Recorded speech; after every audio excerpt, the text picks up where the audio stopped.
có cho căn rồi cũng một chế của tao à. Có xong bỏ xuống. Có mà dầu từ tôi muốn không được lại chưa? Tôi ở thì có chỉ là 3 lúa mà. Rồi đi có chỉ lúc nào một chế cũng trâu có chỉ à. Chỉ thả chỉ ăn tao bao cái chỉ mua xuống nó.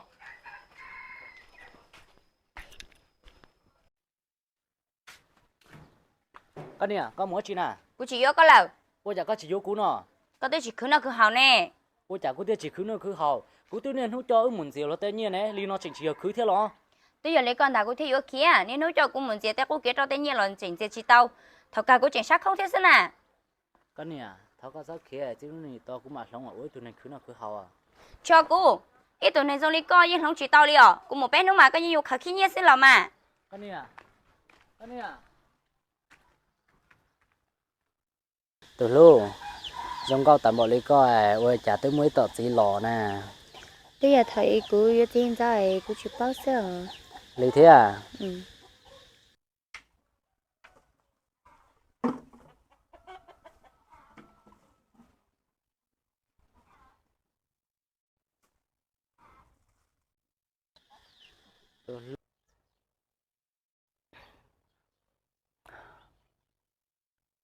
Từ lúc giờ của tao có mà của chị trẻ có ở tay hậu luyện đại tiền. Thao còn một chính này có hai xí tía.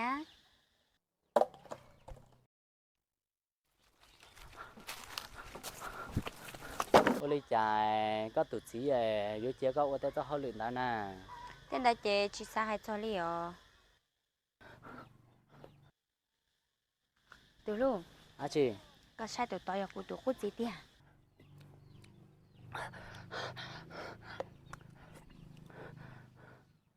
Tụi tao giờ có tụi quốc gì, ôi chạy bên ban nô luôn à. Giờ mà tụi tao giờ cô tụi cô gì mà thầu cô khé lời cô hai đứa nữa tía. Cô lọ bé nữa mà được khởi kinh nhiều, có sai rồi nó được khởi kinh nhiều tía. Con này à, giờ có lò. Có cho căn rồi cũng một chế của tao à. Có xong bỏ xuống tại chỉ nó cũng tới tới tụi lần đầu mà chỉ tao bố chế đầu sư. Có sao xa tía cô yên rồi ấy tụi này không lo nhỏ lấy con một chế à. Thầu có tao có chỉ bao lú chè nhớ có sao khú xì nữa. Một được luôn.